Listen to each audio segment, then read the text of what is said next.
বিসমিল্লাহির রহমানির রহিম। প্রিয় বাংলাদেশ, প্রিয় দেশবাসী, ভাই ও বোনেরা, আজকের এই অনুষ্ঠানের সম্মানিত সভাপতি জনাব মির্জা ফখরুল ইসলাম আলমগীর, মঞ্চে উপস্থিত নেতৃবৃন্দ, সামনে উপস্থিত আমার প্রিয় সহকর্মীবৃন্দ, আসসালামু আলাইকুম। বাংলাদেশের বীর ছাত্র জনতা, নারী, শিশু, কৃষক, শ্রমিক, সকল শ্রেণী পেশার মানুষ, সর্বস্তরের জনগণ বিশ্বকে দেখিয়ে দিয়েছে বাংলাদেশের জনগণ বন্দুকের সামনে বুক পেতে দিতে রাজি, তবুও তারা স্বৈর শাসনকে মেনে নিতে রাজি নয়। বাংলাদেশের সবচেয়ে জনপ্রিয় গণতান্ত্রিক রাজনৈতিক দল বিএনপির পক্ষ থেকে বাংলাদেশের গণতন্ত্রকামী বীর জনগণকে জানাই আন্তর্জাতিক গণতন্ত্র দিবসের সংগ্রামী শুভেচ্ছা। প্রিয় ভাই বোনেরা, গণতন্ত্র প্রতিষ্ঠার সংগ্রামে শহীদ মৃত্যুবরণ করেছেন যারা, আহত হয়েছেন যারা, হাত পা চোখ হারিয়ে চিরতরে পঙ্গুত্ব বরণ করেছেন, দেশের গণতান্ত্রিকামী জনগণ আজীবন তাদের এই আত্মত্যাগ এবং অবদান শ্রদ্ধার সঙ্গে স্মরণ করবেন। হতাহতদের প্রতিটি পরিবারের প্রতি অবশ্যই রাষ্ট্র তার যথাযথ দায়িত্ব পালন করবে বলে আমরা বিশ্বাস করি।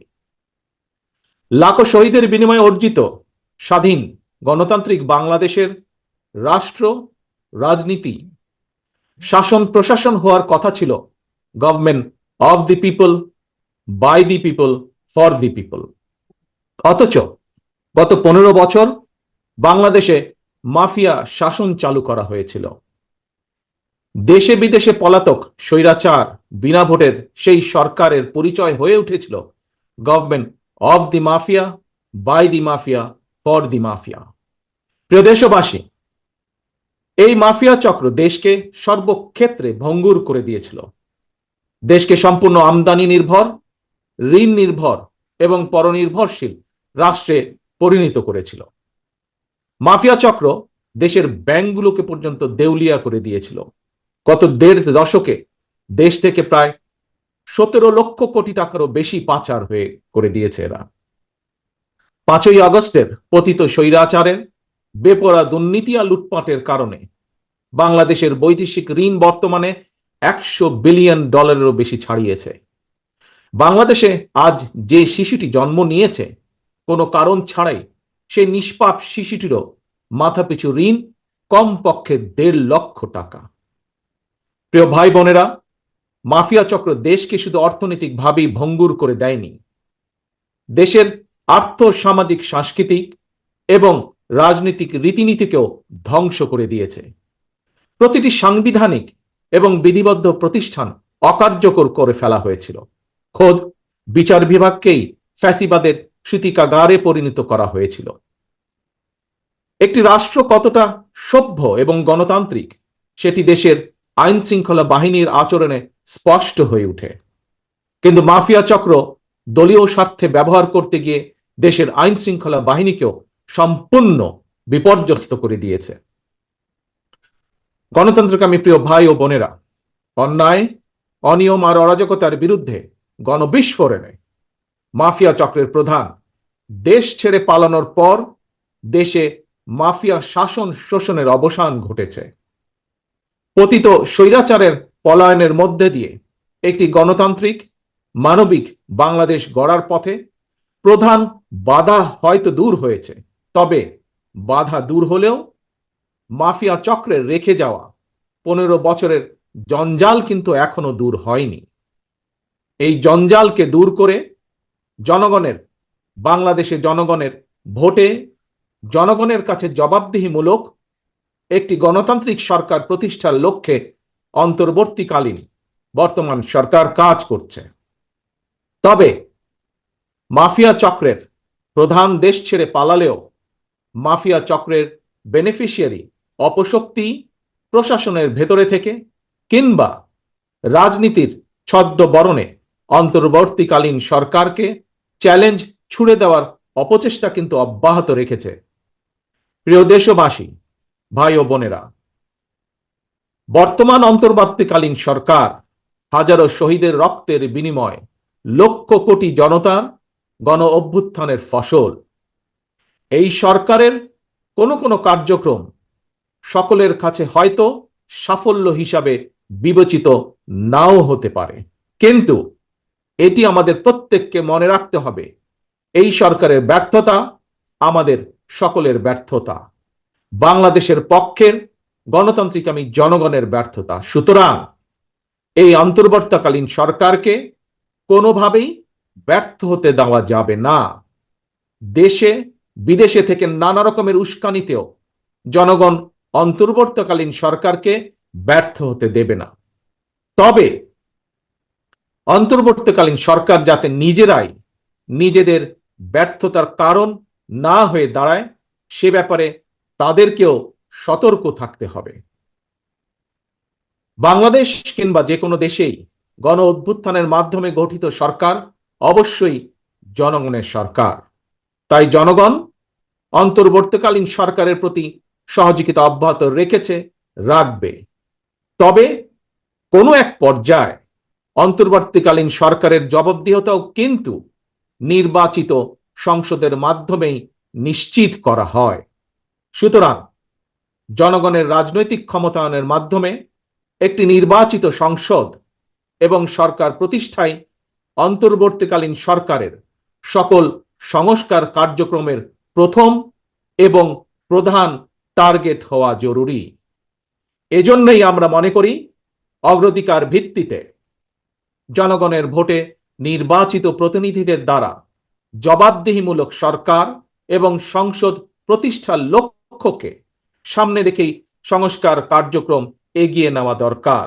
কারণ জনগণের রাজনৈতিক ক্ষমতায়ন ছাড়া সংস্কার কার্যক্রমে প্রক্রিয়ায় জনগণের সরাসরি সম্পৃক্ততা ছাড়া উন্নয়ন, গণতন্ত্র কিংবা সংস্কার কোনোটিই টেকসই এবং কার্যকর হয় না। একটি অবাধ, সুষ্ঠু এবং নিরপেক্ষ নির্বাচনের মাধ্যমে প্রতিটি ভোটারের ভোট প্রদানের অধিকার নিশ্চিত করে ভোটারদের কাঙ্ক্ষিত প্রতিনিধি নির্বাচন করার অধিকার প্রতিষ্ঠার মাধ্যমেই জনগণের রাজনৈতিক ক্ষমতায়ন নিশ্চিত করা সম্ভব। এবং সেই লক্ষ্যে বিশেষ করে নির্বাচন কমিশন, জনপ্রশাসনের সংস্কার এবং আইন শৃঙ্খলা বাহিনীকে সক্ষম এবং উপযুক্ত করে তুলতে হবে। অগ্রাধিকার ভিত্তিতে পদক্ষেপ নিতে হবে। অন্তর্বর্তীকালীন সরকার ইতিমধ্যেই বেশ কিছু ক্ষেত্রে সংস্কার কার্যক্রম হাতে নিয়েছে।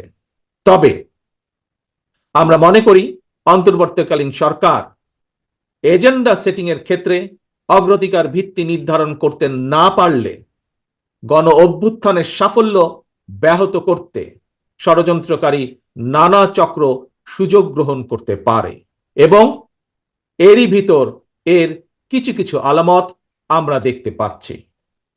প্রিয় দেশবাসী, এবারের গণ অভ্যুত্থানের চরিত্র অতীতের যে কোনো গণ অভ্যুত্থানের চেয়ে ব্যতিক্রম।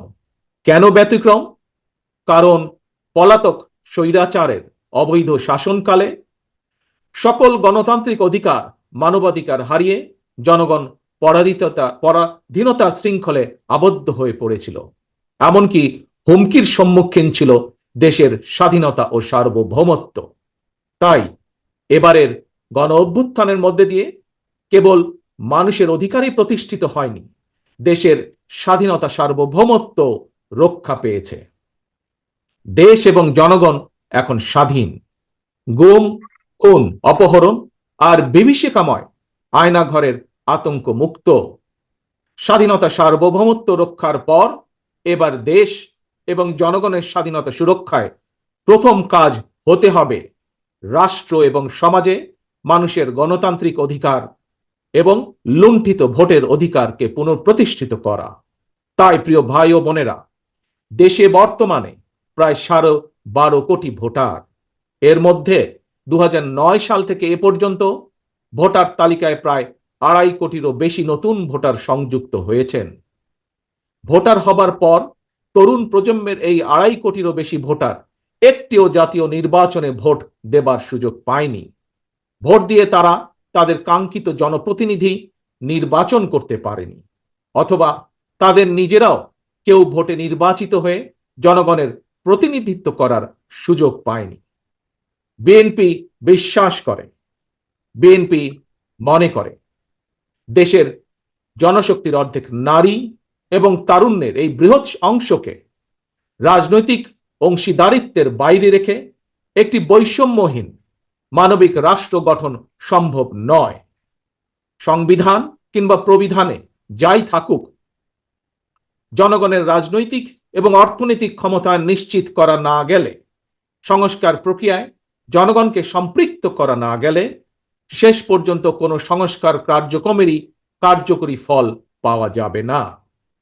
প্রিয় দেশবাসী, ভাই ও বোনেরা, রাষ্ট্র, রাজনীতি এবং রাজনৈতিক দল হিসেবে বিএনপি দলীয় রাজনৈতিক কার্যক্রম সংস্কারের লক্ষ্যে প্রথমে 2022, পরবর্তীতে 2023 সালে বাংলাদেশের পক্ষের গণতান্ত্রিক রাজনৈতিক দলগুলোর প্রতিনিধিদের উপস্থিতিতে 31 দফা কর্মসূচি ঘোষণা করেছিল। তবে ঘোষিত 31 দফাই শেষ কথা নয়। বিএনপি মনে করে রাষ্ট্র কিংবা রাজনীতি সকল ক্ষেত্রেই সংস্কার কার্যক্রম একটি ধারাবাহিক এবং চলমান প্রক্রিয়া। সুতরাং রাষ্ট্র এবং রাজনীতি সংস্কারে বিএনপি ঘোষিত 31 দফা সংস্কার কর্মসূচির আরো প্রয়োজনীয় পরিবর্তন পরিমার্জনকেও বিএনপি স্বাগত জানায়। এমনকি কেউ যদি মনে করেন একটি উন্নত এবং নিরাপদ বাংলাদেশের জন্য আরো নতুন রাজনৈতিক দলের প্রয়োজন রয়েছে, তাতেও দোষের কিছু নেই। কারণ শেষ পর্যন্ত জনগণই চূড়ান্ত সিদ্ধান্ত নেবে। জনগণ কাকে সমর্থন জানাবে কিংবা কাকে সমর্থন দেবে না, এটি তাদেরই চূড়ান্ত বিষয়। এ কারণেই বিএনপি বরাবর জনগণের ভোটের অধিকারের উপর জোর দিয়েছে। বিএনপি মনে করে একমাত্র অবাধ সুষ্ঠু নির্বাচনের মাধ্যমেই রাষ্ট্র, রাজনীতি এবং রাজনৈতিক বন্দোবস্তের সঙ্গে জনগণের প্রত্যক্ষ অংশদারিত্ব তৈরি হয়। গণতান্ত্রিক আমি প্রিয় ভাই ও বোনেরা, গণ অভ্যুত্থান কিংবা সংস্কার কার্যক্রম নিয়ে রাজনীতির মাঠে নানা রকম কথা হচ্ছে। গণতান্ত্রিক রাজনীতিতে এটি একটি স্বাভাবিক এবং গ্রহণযোগ্য রীতি। প্রত্যেকেই তাদের নিজ নিজ দৃষ্টিভঙ্গি প্রকাশ করবেন, এটিই স্বাভাবিক। এই নিয়ে বিচলিত হওয়ার কোনোই কিছু নেই। একজন রাজনৈতিক কর্মী হিসাবে আমি বিশ্বাস করি, ফৌজদারি অপরাধের বিচার যেমন বিচারিক আদালতে হয়, ঠিক তেমনি রাজনৈতিক কর্মকাণ্ড কিংবা রাজনৈতিক আচরণের বিচার হয় জনগণের আদালতে। আমি আগেও বলেছি, আজ আবারও আপনাদের সামনে বলতে চাই, ক্ষমতার পরিবর্তন মানে শুধু রাষ্ট্র ক্ষমতার হাত বদল নয়। ক্ষমতার পরিবর্তন মানে রাষ্ট্র এবং রাজনীতির গুণগত পরিবর্তন। তাই প্রতিটি রাজনৈতিক নেতাকর্মীর মনে রাখা প্রয়োজন, রাজনীতির গুণ পরিবর্তনের জন্য রাজনৈতিক দলের নেতাকর্মীদের আচার আচরণেও গুণগত পরিবর্তন জরুরি। সুতরাং আমার আহ্বান, কোনো প্রলোভন কিংবা উস্কানিতে বিভ্রান্ত না হয়ে জ্ঞানভিত্তিক রাষ্ট্র এবং সমাজের নেতৃত্ব দানের জন্য নিজেদেরকে প্রস্তুত করুন। গণতান্ত্রিক আমি প্রিয় ভাই ও বোনেরা, হাজারো শহীদের রত্ন স্নাত এই রাজপথে আজ আপনাদের এই স্বতঃস্ফূর্ত উপস্থিতির অর্থ জনগণের কাঙ্ক্ষিত বৈষম্যহীন বাংলাদেশ গড়ার এই যাত্রা পথে বাংলাদেশের পক্ষের শক্তিকে আরো কিছু পথ পাড়ি দিতে হবে। তবে সেই পথ অবশ্যই নয় সন্ত্রাস, সংঘর্ষ, প্রতিশোধ কিংবা প্রতিহিংসার, বরং সেই পথ হবে ধৈর্য, সহনশীলতা এবং সমঝোতার। প্রিয় ভাই বোনেরা, সবশেষে বলতে চাই, সংস্কার কার্যক্রমের পথ ধরে নির্বাচনী রোড ম্যাপে উঠবে আমাদের প্রিয় বাংলাদেশ। সুতরাং আসুন আমরা সবাই কাজের মাধ্যমে জনগণের বিশ্বাস, জনগণের ভালোবাসা অর্জন করি, জনগণকে সঙ্গে রাখি, জনগণের সঙ্গে থাকি। আল্লাহ হাফেজ। বাংলাদেশ জিন্দাবাদ, বাংলাদেশ জাতীয়তাবাদী দল জিন্দাবাদ।